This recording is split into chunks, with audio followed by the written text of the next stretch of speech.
Hello and welcome to the Stringer Podcast number 39. Tim Thompson, editor, filmmaker, just sports dude extraordinaire is on this week. He and I have known each other, I think, dating back to maybe even my pre-MLSE days. Like, that's like 10 plus years. We've known each other for quite some. Dylan, do you know? You're going to do the math on this one? Is that what I'm not actually going to do the math on this one. Funny story about this one. If we make some old references in it, it's because this has been kicking around for a couple weeks. If you remember last year, we took a little bit of time off around Christmas, as I kind of made my adjustment to the new office, and there was no podcasts for weeks. This, we didn't take time off, but it's just we had so many interviews to get out and get to you. This one was just been in queue. So we have Tim Thompson lined up. I'm really excited. At Boundless on Twitter. That's Boundless with a 0 for an O. So it's B0UNDLESS. Or it's easier on Instagram at Tim Thompson Films. A quick reminder, KJ and Caldwell, a football podcast, is live. Well, the podcast is live, like you can listen to it, but they're doing one live on February 28th at the Rivoli, 7 p.m. Special guests. We're just about to announce them. We know who they are. You don't know who they are, but we're allowing you to get the early bird tickets. They're $20 each. You can find them at a footballpodcast.com.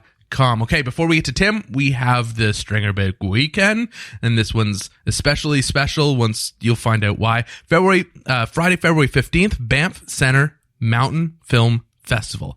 This just looked cool. Starts at 7:30 p.m. at the Ted Rogers Hot Dog Cinema, 506 Bloor Street West. I don't know. I'm a mountain guy. Have you ever been to Banff, Dill? No, are we going to Banff? We're not going to Banff. Damn it. This one's in Toronto.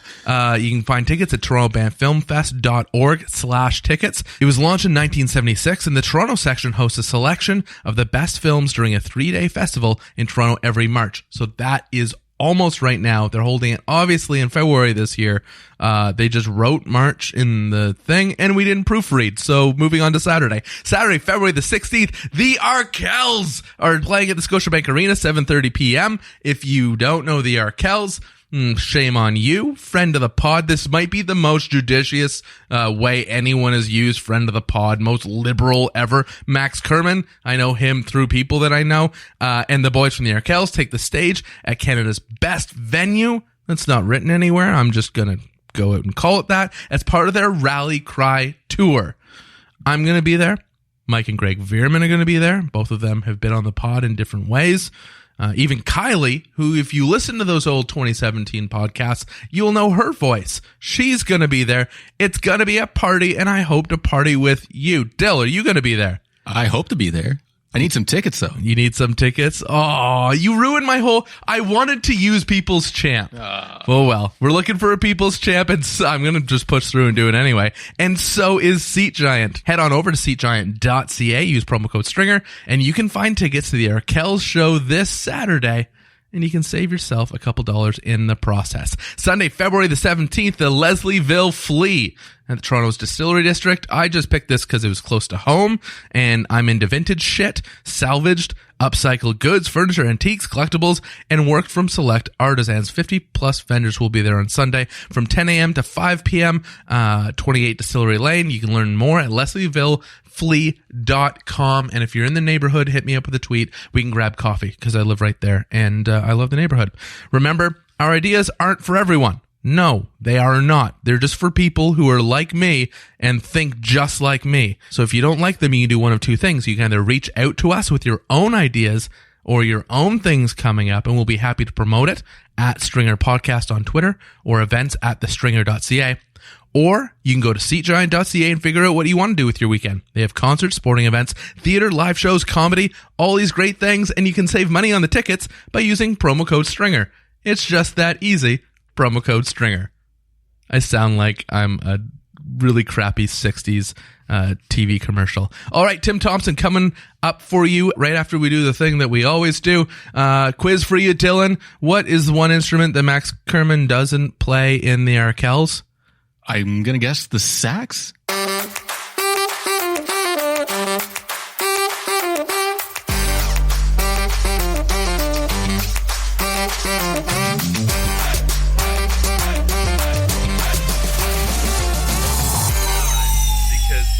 thing I want you to do is get caught TMZ style.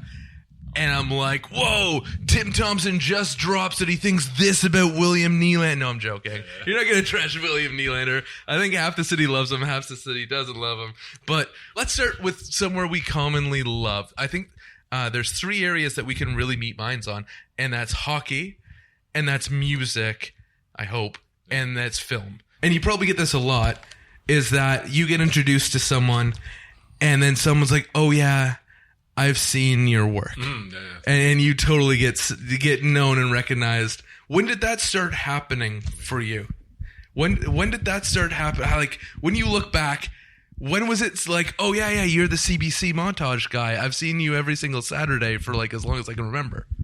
Yeah, I think I'm going to toot your horn a lot. I hope you're prepared for that. Okay, well, no, I'm a quiet guy. I think it was like with the proliferation of YouTube, and I guess maybe when Twitter got going, remember Jeff Merrick, I didn't really know what it was. This probably would have been like 2010, 11-ish, somewhere around there. And he was like, you got to get on this thing. And like, I knew kind of what it was, but I didn't really know what it was. And just like, okay, he's like, watch this. And he put something out there about, this is the guy that does the openings and stuff. And then it's when like, kind of blew up, and I was like, oh my. You're like, people are talking about it? Yeah, it was strange. And then, they started getting on YouTube, and then because I guess of that handle, things kind of grew and grew and grew. There's a guy, Sean Fitz-Gerald, a writer who at the time was writing for the, National Post. And we had sort of, I had actually never met him. He just contacted me and said, hey, I noticed there's this sort of groundswell around these things, and there's all this buzz. I'd love to do a story. So he, in the playoffs one year, came in to CBC and sat and hung out for the afternoon and just kind of watched, and we talked, and he did this really beautiful, like almost like, wow, like that's really a long article. Like this big, you had so many words to say. Yeah. This big expose on these things. And yeah, so that's sort of, and they ended up like doing a photo shoot, which was weird. And like, I think I had jeans, like a lowest of the low t-shirt on. Like I didn't really, equate that they were going to do that. And so which actually is no better representation, I think, of you. It's jeans and a lowest of the low t-shirt. It's an honest representation. There's no like suits going on for this thing or anything. And, so yeah, it was cool. And then I guess that kind of put a face to it. And then so people who are, who knew about the whole Twitter world or the YouTube world or read the papers and stuff. And that led to, I think there was a Sports Illustrated one very soon after, like it crossed the border a bit. And the guy there has done like 2 or 3 articles during those years in Sports Illustrated. And then there was one in the Toronto Star. And then Dave Stubbs, who was writing for the Montreal Gazette, did a really beautiful one, during the final year hockey night there. This Dear Canada thing I did, this Toronto Montreal one, and that kind of blew up. So yeah, all these sort of things popped up over the course of between maybe 2000, I'd probably say 2012, 2013. And that kind of just blew up from there. And, yeah, it was weird and cool and, interesting. And they got to the point where there's like a couple people on the street and stuff. I was like, oh my God, cause I am really kind of quiet, shy dude. And, but yeah, it's really neat that people sort of gravitate to and kind of get something out of that and feel something. So. Tim Thompson on the podcast. I feel bad because I jumped right into like hardcore reporter mode. I was like, okay, let's get to the facts. When did this start happening? And it was a hard question off the top, so I'm sorry. No, it's good. I promise, usually I'm more charming. Maybe we just wasted all the charm on the tour of the office. No, we got East End coffee and office tours generally to good things. So I'm good. We're ready. It's a lot of fun for me because the editor, like the role of an editor traditionally, if you think of a big film premieres, I don't care what film it is, it's a big one. It's La La Land or an Avengers movie or like this really like passionate art house film. Very rarely does the editor get the spotlight. You have the producers and the directors and obviously the cast. And I think that's what I loved about that period. But I'm like, wow, this is really neat for me, who was kind of dabbling myself in a little bit of producing and some editing. And I was trying to shoot and trying to do all these different things. And in our community of Toronto, in our community of hockey, and as kind of a Canadian thing, here you're getting recognition. And for me, I was like, oh, that's really neat that people can assign talent in the right way? Does it ever become like, obviously you're appreciative, but do you ever really take that in, or always like, I don't know why they're talking to me, but they want to talk to me again? Yeah, no, it's incredibly humbling and really cool. Like, just to get a reaction out of someone. I have a lot of friends who are musicians, around town. Some are really well known, some are not well known. And, I always love talking to them about that whole feeling about like, why do you do this? You know, what is the reason that you want to be a musician for your life, or painters, or an actor, or, you know, doctor, lawyer, whatever it is. Like, I get often just kind of talking to people about what it is that makes them do that, like kind of feel compelled to do that. And back then I did a music doc on 5 songwriters around between 2006 to 9.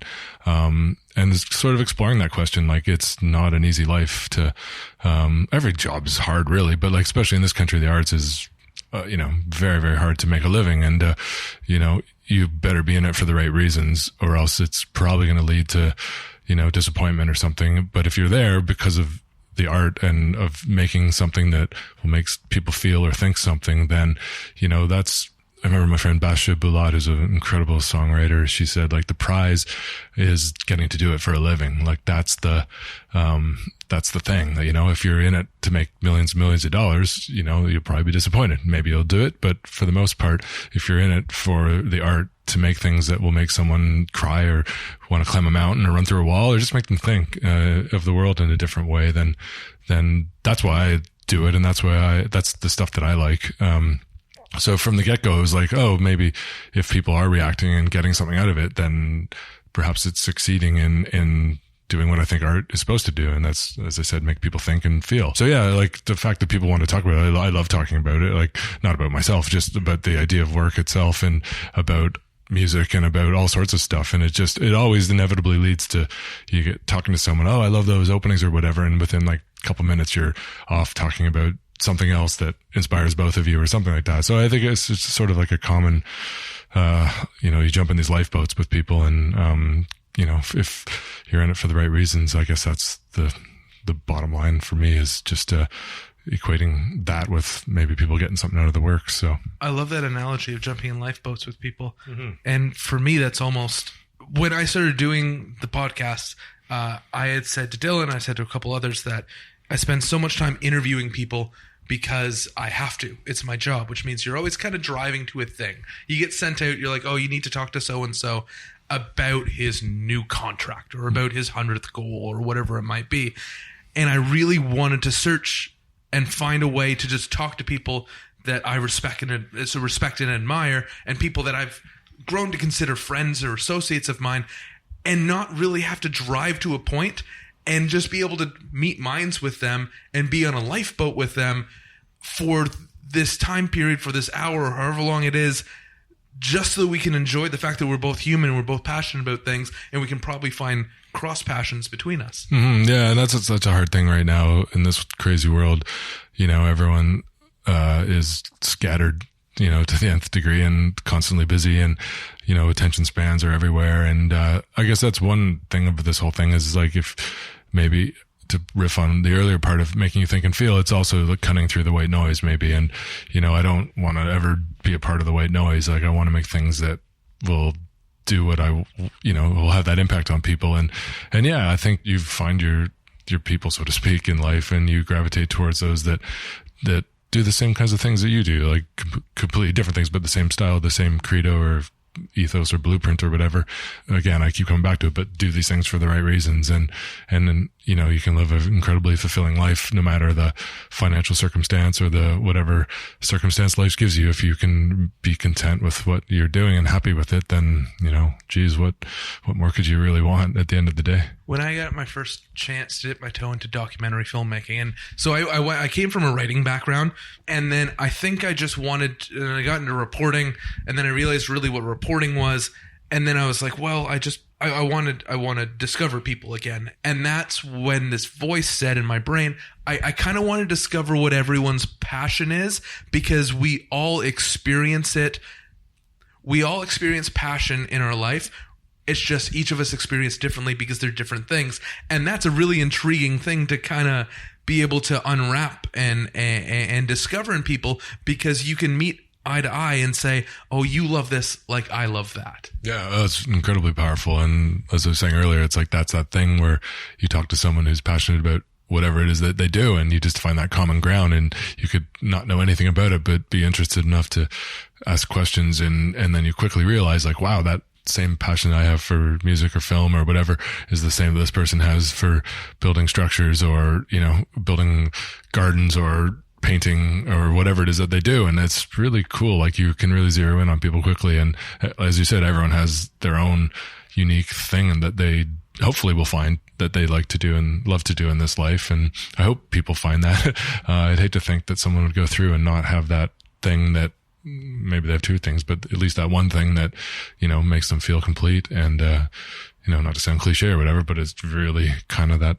thing that gives you purpose almost, that aside like your relationships with, you know, family and stuff like that, but it's that thing that gets you up and excited to get out of bed in the morning. I remember doing this kinds of stuff, and I would work my day job at CBC all day, and then I would go home and do side projects all night, and then maybe sleep for a couple hours and get up super early and do another 4 or 5 hours before we went into work. And it just didn't dawn on me that, like, it wasn't punching a clock or anything. It was just this kind of life's work that I, you know, never really let go. You just always sort of building and creating and working towards finishing whatever it is that project entails. And, you know, I think that, yeah, that idea of purpose is really, really cool. Looking at the hockey night days still, I'm sorry. I promise we're going to move past it. No, we will. It's not going to be, you know, all the time just it's all part of it, so it's good. Your connection with music was blatantly evident, right? Your love for music, because it was, first of all, it wasn't some library track that you search and you pay a royalty for, and it's just, you know, it's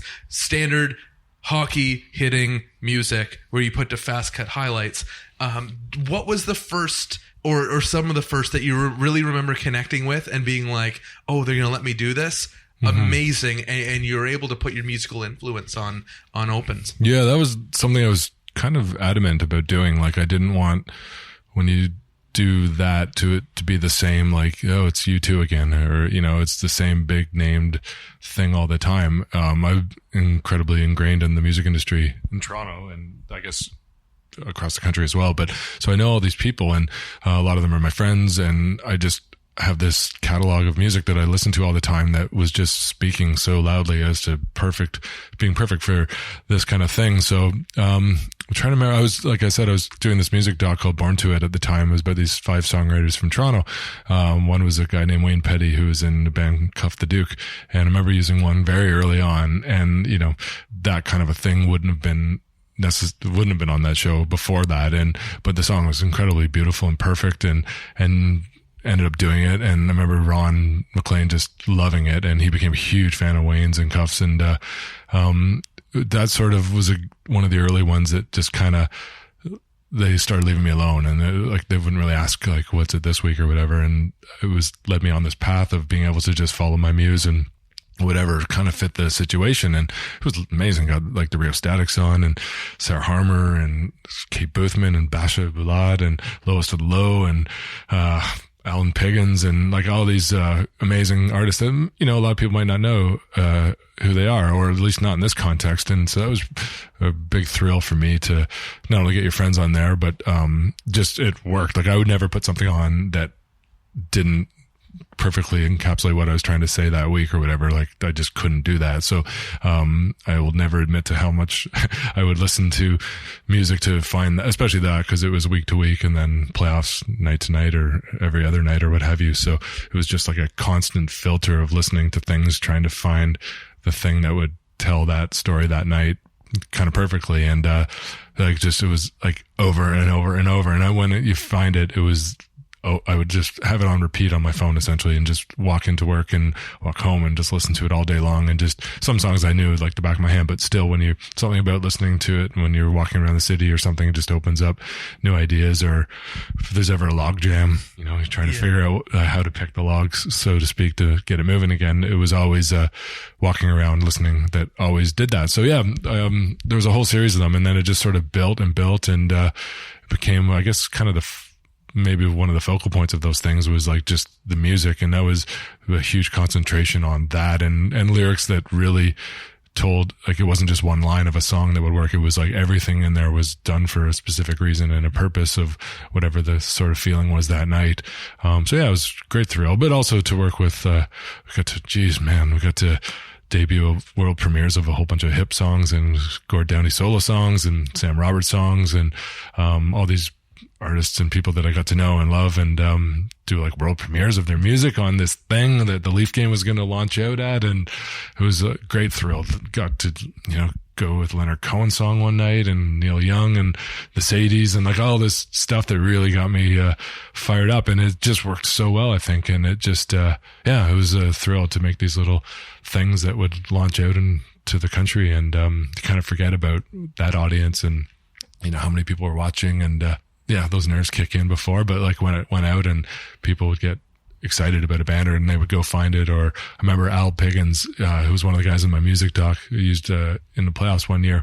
And he told me after that he was in a band in the 90s and stuff. So he had been through the ringer, so to speak. And, they did really well. Yeah, they're called the Morgan Fields, and they were kind of signed as like record companies trying to find Canada's answer to Nirvana, which they weren't. And, how that industry works is, kind of follows trends and stuff, but he, kept at it and is fiercely independent to this day. And, the point of that story is he said that his usual check from iTunes is usually about $20 or something, in between records or whatever. There's just, people just don't buy music anymore and stuff, but he would usually get about between $20 and $40. And when that thing aired, the next check he got was for $2,800. So, so it was kind of cool. It kind of showed you a bit of like the influence, the impact on that. It wasn't just people glossing over something, that they took the care and the concern to go listen and go find and go seek that thing out. And, it's pretty cool. So yeah, moments like that were really kind of touching and thrilling for me. And, I loved it. This is neat because in a way, and this is not meant to freak you out, but I get to sit here with, I consider one of my mentors. Like you just, by watching, you intrinsically pick up things because you watch over and over and over, and it's like some of your favorite films or reading some of your favorite books. You kind of, or even you saying that you listen to a song over and over because you just want something to seep in and get into your soul and get past just the frontal part of your brain where you're just analytically kind of going through it. For me, I remember the first one. So I'd already seen a bunch, but the first time I was like, what is he going to come out with this weekend? I think it was a Cranberries tune. I think it may have been Zombie. I'm guessing on that. Okay, yeah. But I remember that was the first time being like, okay, I'm ready to see what's about to come. But I think now that I'm able to look back on it, and what resonated with me, and you touched on it a minute ago, is the fact that the story harmonized with the music, harmonized with the visuals. And that seems so simple to say because that's really what you're supposed to do. But so often one of those things, you're like, well, we got to show every single Austin Matthews goal that he scored in the last 2 months. And so you abandon the story of it all, or you abandon the emotion that you find in the music.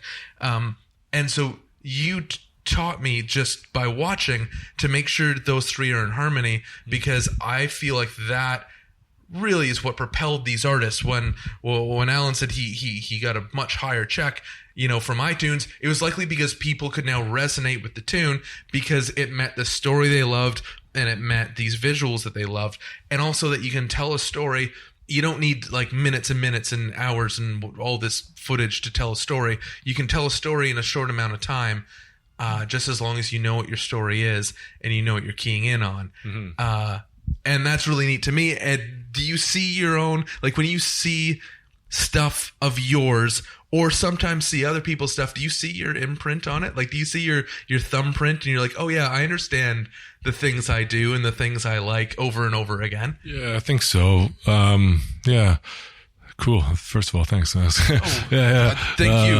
It's been neat to be in this city during this time and to see art come out of some of the least suspecting areas. Yeah. I love, I get tickled when I have lots of, tons of things over the years where people would say, I hate hockey or I hate the Leafs or whatever, but I can't miss one of these things because they just something and it just gets me fired up or what have you. And that's really cool that people can pick up on that. 'Cause you don't know, you just make these things and put them out there, and how people react, like it's anyone's guess. But the fact that people catch on to that, and like, 'cause there is an incredible amount of care and concern put into like every shot, every frame, every piece of music, like what lies under that, or, you know, it's, yeah, so it's nice that people catch up on that or pick up on that stuff. And yeah, there's no bigger thrill, I think, than finding that perfect piece of music. Like when you finally go, okay, that's the one. And then you just launch in and you just like kind of reckless abandon. But there's also this other thing that always, and it still happens to me almost like with everything I do. There's a moment, I don't know if you've ever experienced this, but like pretty much to every piece I've done is like at some point you'll be like, I don't know what I'm doing. Like, completely. I'm a fraud. Yeah. Everyone's going to figure me out this time. Yeah. It's just like I have no idea what I'm doing anymore. This is crazy. And then sometimes it's 10 minutes later. Sometimes it's the next day. It's just like, oh, of course this is it. And then you go off and then boom, off you go. And then maybe you need that bit of like, I don't know if it's doubt or whatever, but just like, I guess it's an honest approach to it. Like you're not up there faking anything and this has to mean everything or else it means nothing. And I don't know if that sounds too precious or not, but to me, that was like, it had to be everything. And I don't know if it's consciously or not, but I don't watch hockey anymore on TV. I don't watch a lot of that kind of stuff. So I never really pick up on what other people do. I've been told there's lots of, you know, the thumbprints down, so to speak. And that's cool. Like if people picked up on it and have a go or whatever. And, I just hope that they're, you know, doing it again for these reasons, you know, to honor the music and honor the game and honor whatever you're trying to do that night. And, you know, there's nothing worse than like a popular song being put down to like, just like, oh, yeah, exactly. What is that? That it has, I mentioned him earlier. I have a really good friend who is at Maple Leaf Sports Entertainment. He's a creative director, and he always tries to, every campaign, like you think of the centennial year, the big presentation they did there, he tries to boil it down to one or two words. And he says, because if I can look at every frame, every piece of footage, and it's the litmus test. Does it speak to this message or not? Yeah. And if the answer is no, yeah, sure, it could be cool, like whatever. There's lots of cool, we work in sports. There's tons of cool stuff. Yeah. But does it speak to this message that we're trying to get people to feel and understand? And that always connected with me too, as the effort and the drive. And that's really the story you're trying to tell through the medium, which is, you know, whether it's an open or a big piece on the video board or what have you. Yeah. Yeah. And it's like the footage is all amazing these day and age. Like there's, right? like it's there's crazy. More cameras and stuff than ever covering everything, but it's how you frame and how you brush it, I guess, is the difference between something that's like, oh, a bunch of loud music to white noise, like thing that you'll see and go, oh, and then it ends and you go on with your day, as opposed to something that you just kind of zero in on and feel. And I guess for me, maybe the ultimate example of connecting the two, I feel like after the Hockey Night years, like the stuff that I've done since then has probably trumped everything before. For some reason, I don't know why that is, or maybe it's, you know, just moving forward and on with yourself. But the Maple Leafs Forever piece is the one, I guess, if there was one that I had to talk about that perfectly sort of married this whole thing into one union, it would be that. And, you know, it's if you haven't seen it, it's, basically, I guess a love letter to the Leafs that I did. It was the couple months after I was turfed from Hockey Night when CBC lost it. And, I was sitting at home in like September and I was just like kind of bummed. It was like the first, you know, time. Start of season. Yeah. Like since I was 5 years old, my background is like everyone played outside, then inside, and then grew up through the ranks in Toronto, played AA, AAA, then played Junior B, played in the OHL for 2 years, then played university for 4, then played pro for a year down in the States. And Guelph? I played, University of Guelph. I played Niagara Falls in the OHL before that, and then played in the hotbeds of Tupelo, Mississippi. Yes! I got traded after 2 exhibition games. Wow! To Albuquerque, New Mexico, and played for the New Mexico Scorpions. Wow. For a year, and then I was just like, okay, I gotta grow up, and and then kind of dovetailed into this industry here right out of that. Weirdly, I didn't go to school for it or anything, but just sort of fell into it. So yeah, this would have been 2015, and it would have been the first fall since I was 5 years old that there wasn't a team to go play for or a season to get ready for. So I was at home and I had all this footage on hard drives, and I just thought, wonder what I could do. And the Leafs were at a really kind of low sort of point then. Shanahan had taken over, but the things weren't, it certainly wasn't what it is now. And so I thought, well, it's easy to kick someone when they're down. I wonder if I can make something to just sort of raise everything up around here, and I don't know, I'll just put it out and whatever.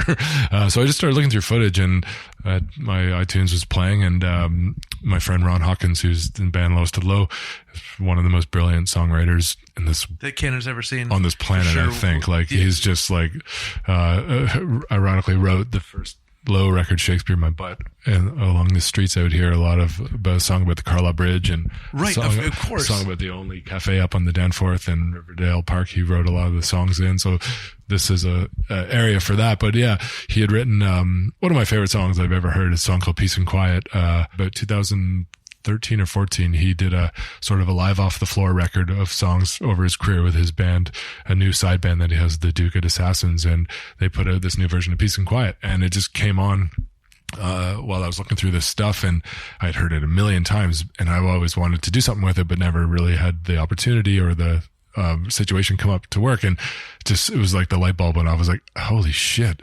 And just like, I can't remember the footage. It was something old in film from like the 50s or 60s was playing, and it just sort of like resonated. Wow. And it's a song about a friend of his who passed away, but also about his love of Kensington Market in Toronto. Toronto's quite a central character in a lot of his songs, lyrically. And so this song was about this friend who passed away far too young, and his intense love of this area that he lived in for a long time. But it also metaphorically perfectly tells the story of the Toronto Maple Leafs.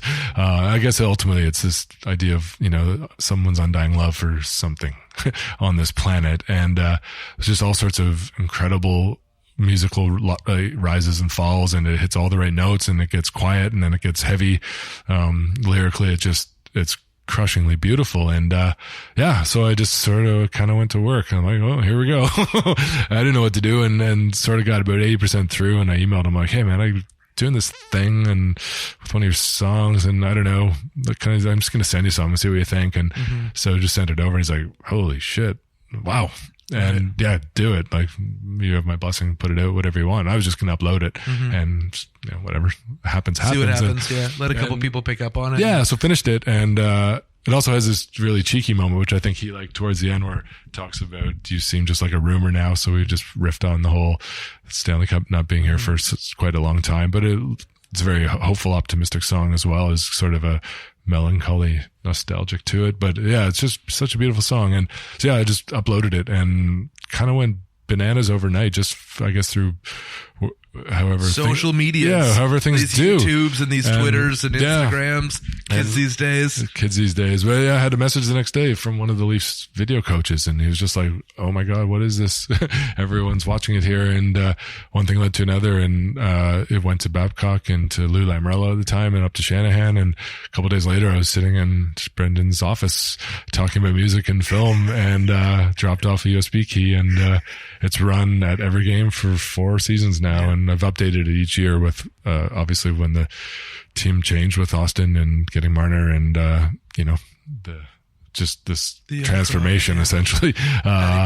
This whole thing. And so, yeah, we've kind of agreed that this year would maybe be the last year we update it, and then the team's sort of at its transitional moment now, and let's see where they go. But yeah, it's been crazy. And, Brendan has said he's, had, seeing elderly men cry in the stands watching it, and just the reaction to it has been just wonderful. And just people of all ages, and male, female, hockey fans, non-hockey fans, like people who hate the Leafs, watch it and just go, oh my god, like that's just, there's just a little bit of magic in that song that really sort of dictates, I think, the rest of it. And yeah, so that thing is quite a thrill for me. I think that where just sort of everything that I've done before sort of met in a perfect storm to do this thing for the Leafs. And yeah, it's pretty cool.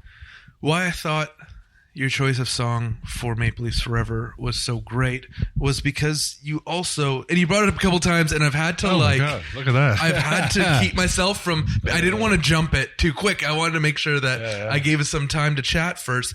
But you also, you ended the film. Yeah, with Fees and Glory. Born to It with the exact same song with a live version. And I watched it again last night because I was like, okay, I remember when you put it out, you're like, hey, I'm doing a film. If anyone wants it, you can get it here. And 100%, I have this thing, and Dylan and I talked about it the other day, that if my friends are doing something, it's the most ridiculous thing to be like, no, I'm not going to give $20 for you to do this thing that you love. And so I kind of had this neat collection at home of all the like books and CDs and DVDs that people that are within reach have worked on. And so you pull this out, and I put it in the DVD player, which I have not used a DVD player in a very long What's time. a DVD player? I was very thankful that it still ran. And one of the things I thought of as I got to the end, I'm like, oh crap, he ends the song with Maple Leafs Forever. And you kind of, in a way, put a bow with Maple Leafs Forever using Peace and Quiet. So both use it. And your words at that point, you're like, when Ron stepped up the mic and started playing this song, a hush fell over the crowd. And that's when I realized that this is what it's all about. And so I get chills now because it fell, obviously, at such a perfect point of the film where it allows a moment for reflection, and you go, oh shit, I just learned all this stuff, and we're going to be quiet for a sec and just listen, because that's what the people in the crowd are doing, and everyone's focus is on this one specific thing. And so you kind of tied that up perfectly. But then when I thought of Maple Leafs Forever, I saw, at least I created that bridge in my own mind, that wait a minute, this is what it's all about. It's the message, the people, the work, the hours, and that is the Maple Leafs message. That is yours as a filmmaker's message, and that's the artist's message, that it all boils down to, together we're so much greater than the sum of our parts, and we all get this moment that we can share together at the end. Yeah, it's true. Yeah, that's awesome. I didn't know you had that. Surprise! Yeah. Warts and all. That was a love letter, I guess, in and of itself. But yeah, I remember that night, it was at the Rivoli, and that record hadn't come out yet. So no one had heard this song. And Ron's, it's an interesting career, because he's headlined I guess Budweiser stage was the Molson Amphitheater, sold out Massey Hall. In the 90s, they were huge band in this city back when you could call a radio station and request songs and build a career that way. And, traveled all over the place playing. But he's more, I think, at home, like playing Lee's Palace, or he does these small shows to this day at the Only Cafe up in the Danforth. He played this place in Kensington called Graffitis till it closed down. And, so that show was at the Rivoli. It was just sort of a solo acoustic concert. And he's got a legion of incredibly diehard fans. His lyrics are so great that, people just will go and watch and listen and just, to whatever he's doing, and because they know he's going to deliver something really beautiful. And that's so that he played a set, and it was a Friday night, and he ended the set with this new song, and it was 1 a.m. or something on a Friday. So the room was, as rooms get on a Friday night. It was, I do remember it being jammed to the rafter. It was completely sold out. I was sitting on a monitor on the side of the stage filming from there, and there were actually people, it was so busy that there were people sitting on the lip of the stage right in front of them. And that room, it's not a massive room, but it would probably hold 200 or something. Yeah. So there was like easily, 200 plus in that room that night, and a drunken crowd on a Friday night. Is this the back room at the River, or is it upstairs? Yeah, the back room. Yeah, the back room, which is a cool room and stuff. And then he goes, this is a new song called Peace and Quiet.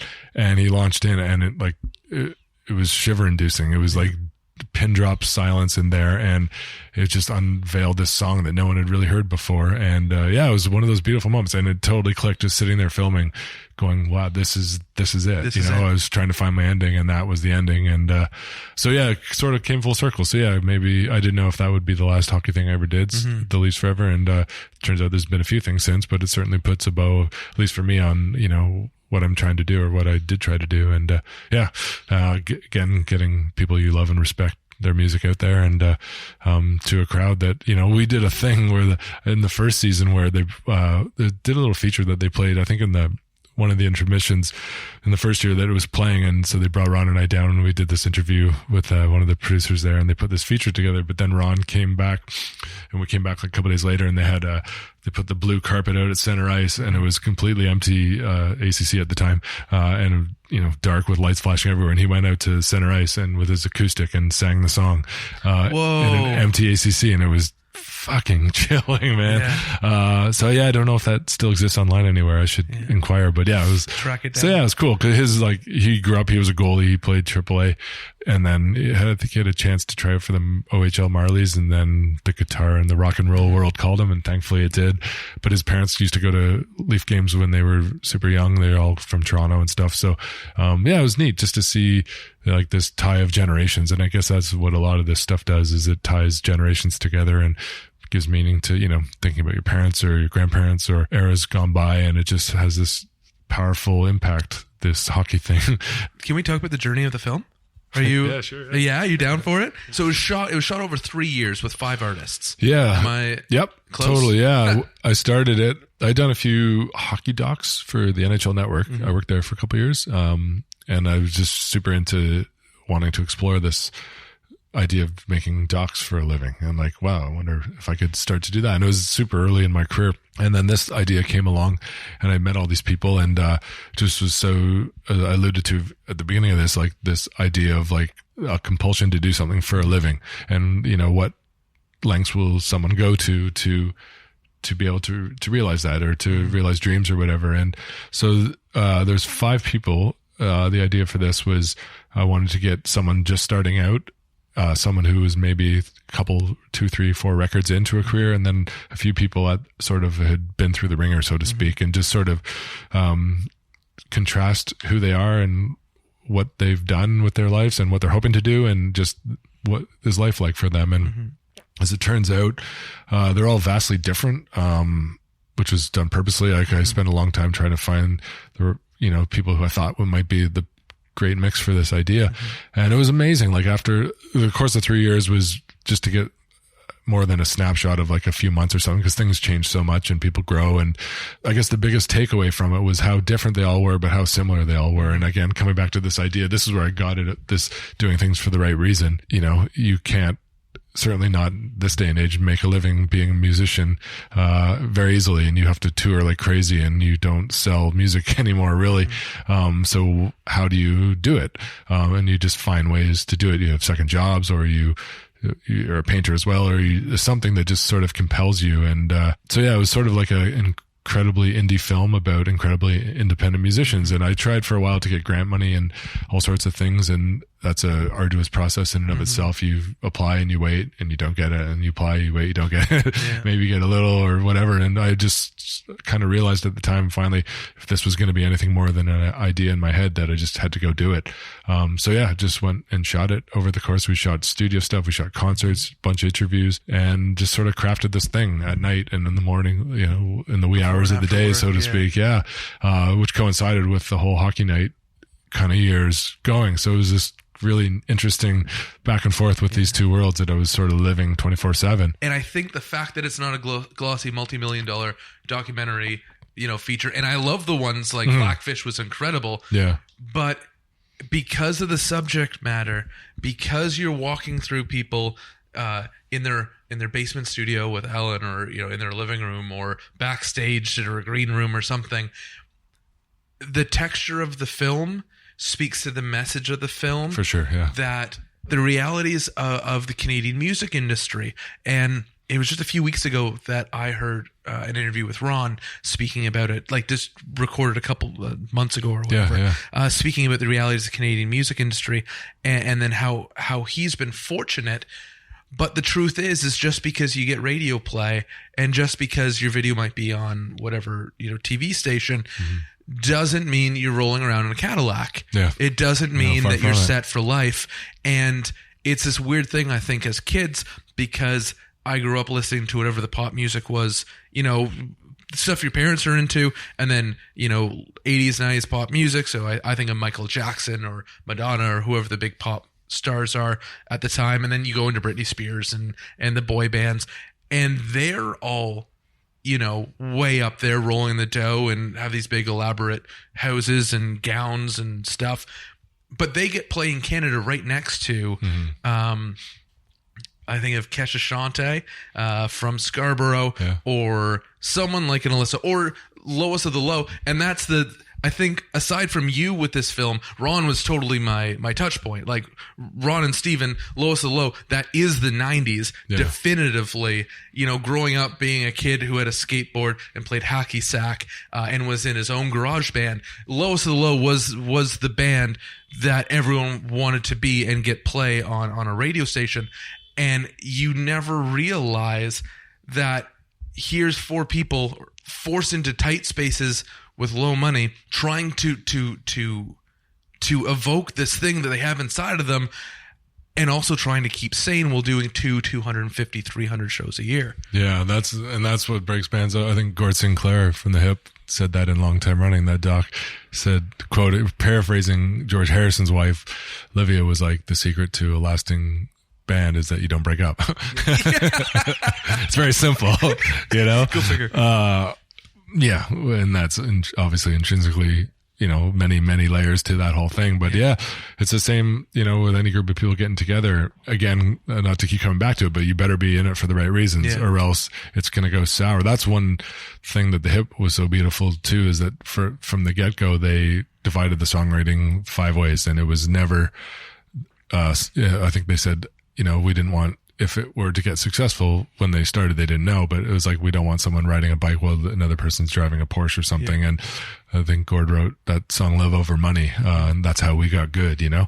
And that sort of speaks to that whole thing as well as anything. My dad DJ'd before I was born, me too, right? Mine too. So he had collections and collections that I got to thumb through, and then learn all these mixes, and then he did all his own little tape mixes. Like he'd have his whatever mix, and it was on tape, and then this mix or that mix. But the first song I can probably ever remember is one that he sang to me regularly at night, and that was John Lennon's "Beautiful Boy" that had been written to his son. And so powerful. That it's such a powerful song.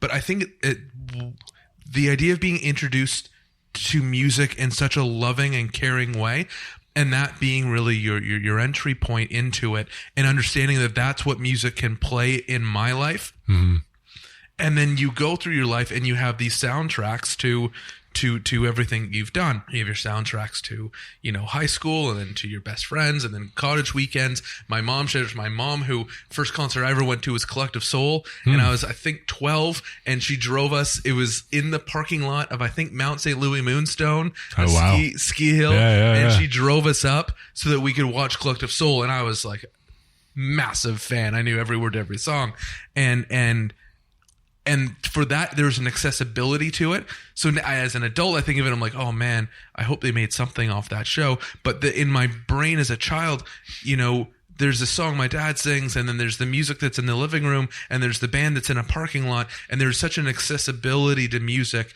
and having it shape your life. I mentioned, I heard a recent interview with Ron Hawkins, and he was asked, and I found this so interesting. They're like, do you feel like you could have found more commercial success out the board with your music if you did not tie it so closely to the Carlisle Bridge? And sure. And if it was just the bridge or the one down by the river or whatever it might be. And he says, yeah, no doubt. But then that takes everything out of it. Yeah. It kind of, in my mind, I treated it, it's an empty shell. Right. If you don't have Riverdale Park or all these things that we, as listeners, it makes it, again, accessible for us to be able to touch. And I know you have such a personal and deep relationship with the Hip and their music. And that's something they gave to Canadians as well, is just this piece of Canadiana, this piece of home that it's all right to talk about and sing about and relate about because it's ours and we understand it even if no one else does. Yeah, you write what you know, and you know, I never bought the theory that, oh, this song's about this thing in Canada, so someone in Europe or the States won't. Like, if that's the case, then that's incredibly lazy on listeners around the world. Because everyone has their own Bob Cajun. Right, exactly, yeah. Like, I wanted to learn about the world and about things songs about home, yeah, absolutely. But I wouldn't be put off of something because it's written about Paris or about Australia or something like that. Like, that's the inquisitive mind. And there's pockets of fans for all those things. But yeah, no, for certain. Like, that was, for, I guess, anyone who, like a Leonard or an Elvis to that generation, you know, for me, Gord was probably the one that, spoke to me. That was the first kind of thing that it was like this visceral level of like, oh my God, this guy, these songs, you know, this voice, to this day, you hear that voice kick into songs and it just gives me chills, and it's, you know, haunting in a way with everything that's gone down. And that was you know, I guess this whole idea of community and all that, and the whole Hockey Night thing and the music community and everything that I've been doing, is getting to meet him on a personal level was, transcendent, because you never know, like people say don't meet your heroes or whatever like that, because you might be disappointed, and then there are those times where you meet them and it far exceeds anything you could ever imagine. Like, he was the sweetest, very caring, kind human being, and had the honor, privilege of sharing a few beers over the years and talking to him, and have a thread of emails from the last year of his life that I'll cherish forever. And we weren't best friends or anything like that. I didn't know him incredibly well, but you would see him around the city all the time, and you know, have these conversations, and usually centered around the Bruins, but mostly about music and just family and community. And he was always the same way that Ron writes about that thing. Like, that was Gord's thing too. Like, he wrote about the things that were around him, and in a really incredibly beautiful way. And they're often the stories that are untold, so to speak, maybe the people that live in the shadows, or the stories that, you know, you don't know much about. And they both had this ability, and all my favorite writers are like that, to tell you something that you didn't really see before from a different point of view or something. But yeah, he was just an amazing guy, and it still seems surreal. I talk to, you know, people within his family or friends, and it just doesn't even seem like. I read something today about, there's a thing that was done, a project around the poet Al Purdy, and this record that they try to get done, and it's coming out. They had a concert here during the week, and I think a couple days ago. And anyway, there's people in there doing spoken word and song versions of Al Purdy, Purdy, amazing poet, his stuff. And it said, in brackets, 2 of the performers are no longer with us, and it was Gord Downie and Leonard Cohen. And it was just like, it hits you again. And on first read, it was like, what are you talking about? It's like, oh yeah. And then reality hits in, like, oh yeah, that thing happened. And but yeah, just grateful to have got the opportunity to know all these people through the work. You know, essentially that's where everyone sort of gravitated towards. And you know, Gord told me that the stuff I do is really, really beautiful, and that kind of blew my mind. And you know, just like to hear that out of someone that you respect so much and look up to. And yeah, it's very powerful. I think the more time, I hope, but I believe this, the more time we spend looking into ourselves and becoming more aware of who we are and becoming more aware of what's around us, the more the people who are trying to do the same shine, because then we can realize our counterpoint in someone else and what the efforts they're making.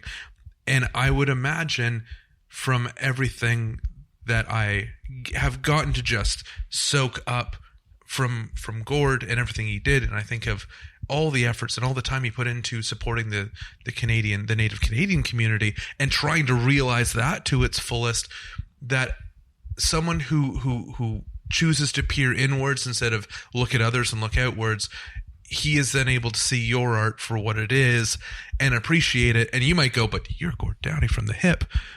But all he is seeing is the same efforts that he's been trying to put in. And it's amazing. We talk about soundtracks to our life, and you go through through our lifetime, you and I, the hip albums, and how you can go album by album and be like, yeah, I was here. Like for me, dangerous territory, ever trying to speak of a favorite, but perhaps the first hip song I ever go to, if someone says the Tragically hip, what do you think of?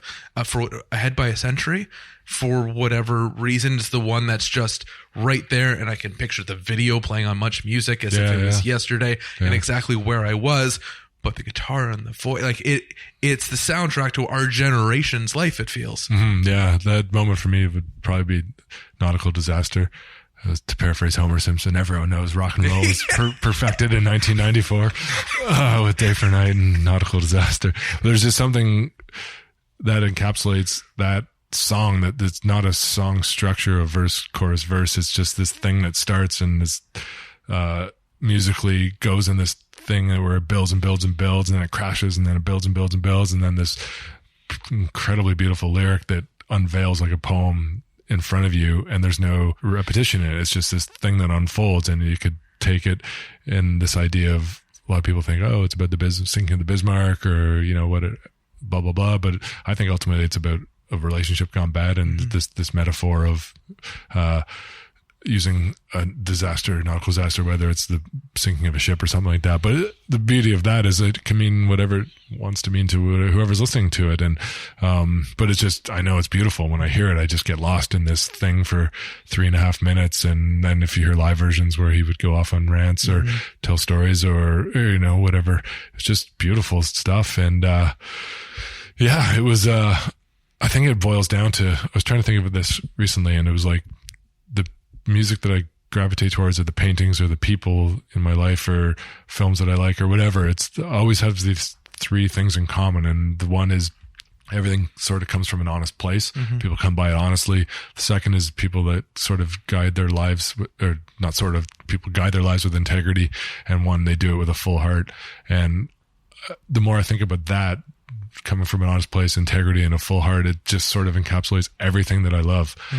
Whether it's, again, musicians or friends or whatever, it's this, those 3 things sort of are the common thread to all of this stuff. And yeah, for someone like, I got to, Jesus, I still can't believe it, but I got to do the opening to the Kingston concert. They asked me to do that, and I still can't believe that, really. And then after the unfortunate happened, they asked me to do the Juno Awards tribute. And I was going to ask you about so that. I worked with Gord's brother Pat on that, and it was, oh my gosh.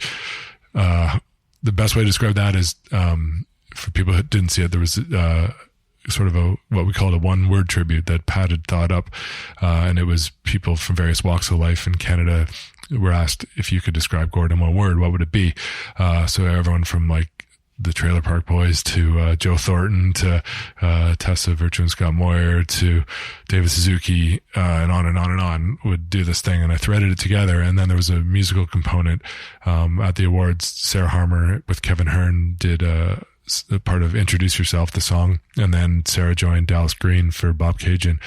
It was, out in Vancouver. This thing unfolded, and I was out there and got invited to the I guess they call it closed set rehearsal the day before. And there was it was where the Canucks play. So a huge, massive arena, and maybe 10 people in there at the time, a couple of technical people, a couple of the executive producers.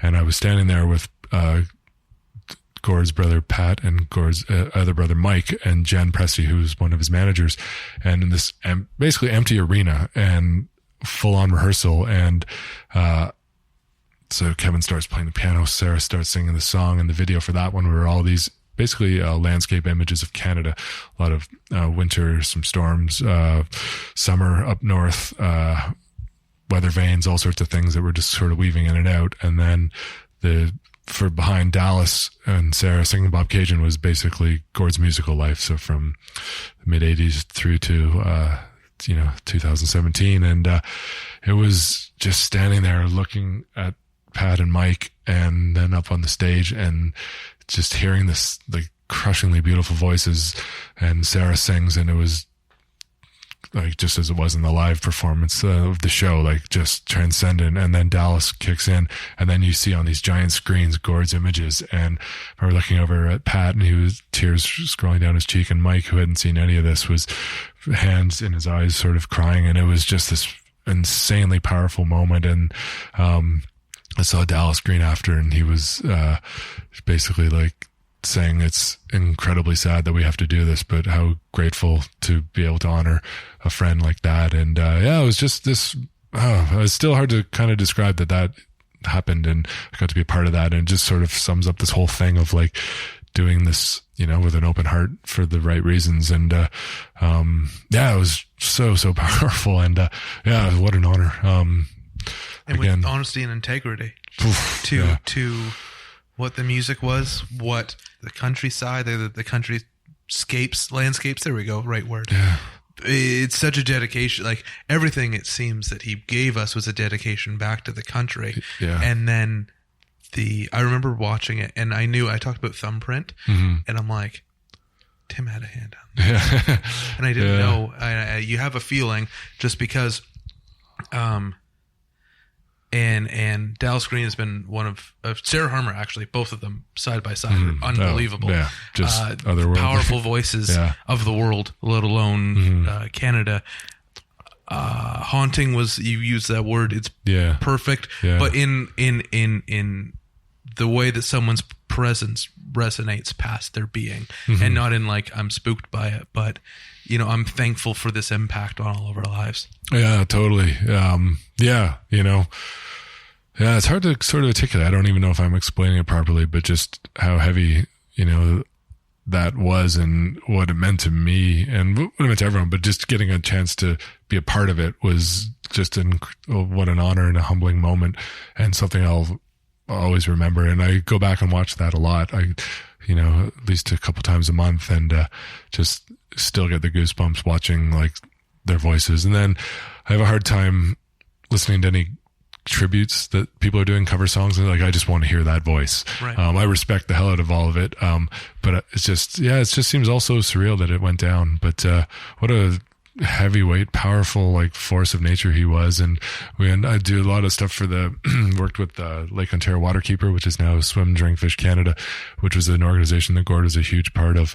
He was on the board of directors there, and he did a lot of work in their galas, and he worked in the court cases and helped them. They're basically an organization that is trying to protect the waterways of Ontario, but Canada, and ultimately, working to fight polluters and just basically clean up the water so we can exist for a few other generations or something. And they're doing heroic work, and he was a big part of that. And a lot of their big thing was bringing art in to help elevate this cause. And it was brilliant. Whether they have painters and musicians, and I've done some films and stuff for them. And they spearheaded a campaign in Kingston that finished this July. And there's a park right on the lake front, right by Queen's University, and the street there is a house across from this park is where, when the Downies moved to Kingston, they lived in a house there. And so Mike was telling me that they would cross the street, and there's a huge park there, and they would go and play and swim in the lake and do all this stuff, and they would put a ghetto blaster out on the front porch and crank it up and cross the street and do their, what teenagers and stuff do. So the park and stuff is all sort of there, and there's a pier that had kind of got a bit in disarray. So through the Waterkeeper and the Weston Foundation, they had this sort of, in the city of Kingston, this $6 million revitalization. So they fixed up the whole park, and the pier itself they revitalized through the Waterkeeper, and it's now the Gord Downie Pier. And they launched it in July, and it's really beautiful what they've done. And there's a kind of a small bridge that goes over to this pier that you can go dive into Lake Ontario, and there's all these swimming ladders to help people up. And then there's a bridge part with a little sheltered area with a beach where kids can go and play. And it turned into this massive this would be in July, so up until it was too cold to swim, like there were hundreds and hundreds of people there every day just hanging out and swimming and having fun that hadn't been there for quite some time. And so they had a dedication there, and all the guys in the HIP were there, and the managers and all of Gord's family was there. And there was this moment where they do the dedication, and Pat went to speak and say a few words, and everyone was sort of there. And at this exact moment, there was a ship that went by, and it sort of looked like a pirate ship, had all these big masts and sails and all that. And at the same time, this kite surfer went by at the immediate time of when they were speaking, and then a flock of Canada geese flew by. And I remember Gord's sister Shar said after, like, Jesus, was Gord at the controls for this or something? Like, cue the kite surfer, and then we'll go for the Canada geese. Canada geese. So you hear moments of that, like, happening, like, where, whatever people believe in or whatever, but like he's still kind of here looking over, and but just the huge presence that he had, and but yeah, that was a pretty great moment. But it was like, wow, wow, that's almost too perfect. Like it's just like this is the exactly orchestra what's goes. supposed to happen. Yeah, but yeah. I feel like I could talk your ear off, but I've already well used up the hour we had promised. Oh. We even got into Jay Baruchel and the stuff Oh we did yeah. with him. Okay. Yeah. I'd love for you to come back. I don't know. I hope I haven't annoyed you or freaked you out too much. No, that you come back, we'll be able to pick up this conversation again soon. Yeah. Because this has been the Jay stuff was just recently. Yeah. The Jay stuff was awesome. Yeah, and I'm such a huge fan of him as an artist and as an actor, and then for him to be able to pour his time and emotions into this, and then you to join him with it, I thought was a perfect pairing. It was really cool. Yeah, I can. Okay, let's talk about Jay now. It's fresh. It's hot. It's hot. Yeah. He's awesome. He's a wonderful guy. In the Hockey Night years, got to do a feature with him, or on him, essentially, when the original Goon movie was coming out. I had never met him before. We had a few mutual friends. Always been a huge fan of his work, of what he does, how he does it, where he does it.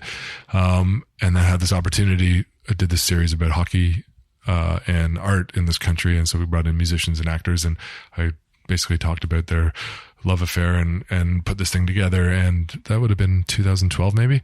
And then a few years later, he was on CBC for Canada Reads. He was defending a book called Two Solitudes by Hugh MacLennan. And so I had this weird idea at the time.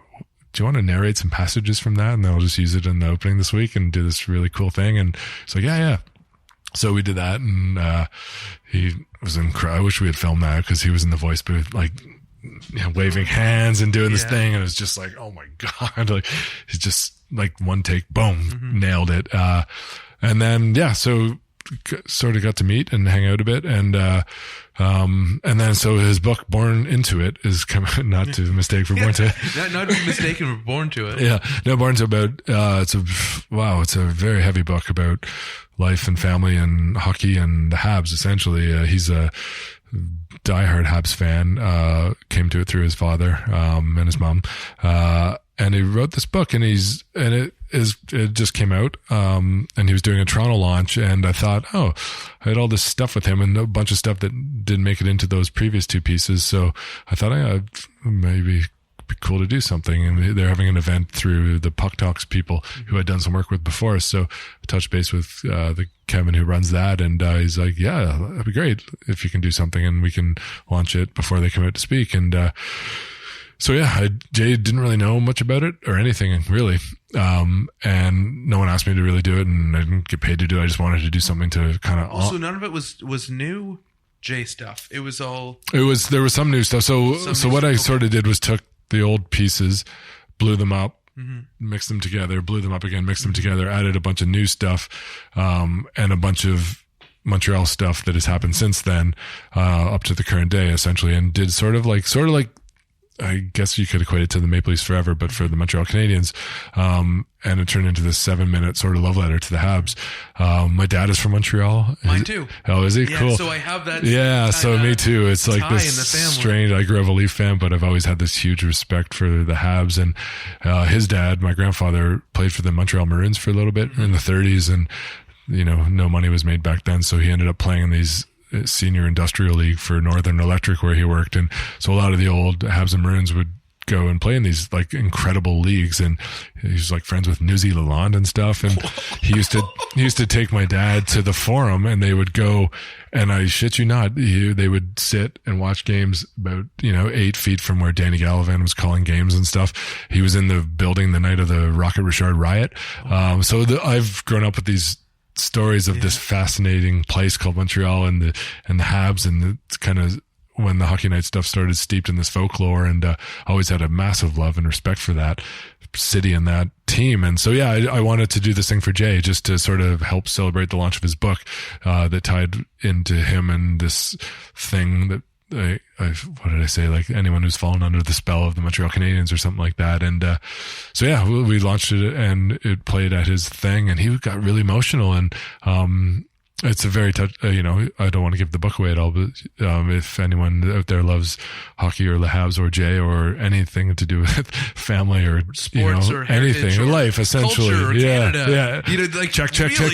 Yeah, get the book and read it and find it for yourself. Yeah, it's beautiful. And did that, and he's doing things the right way. I think he doesn't want to.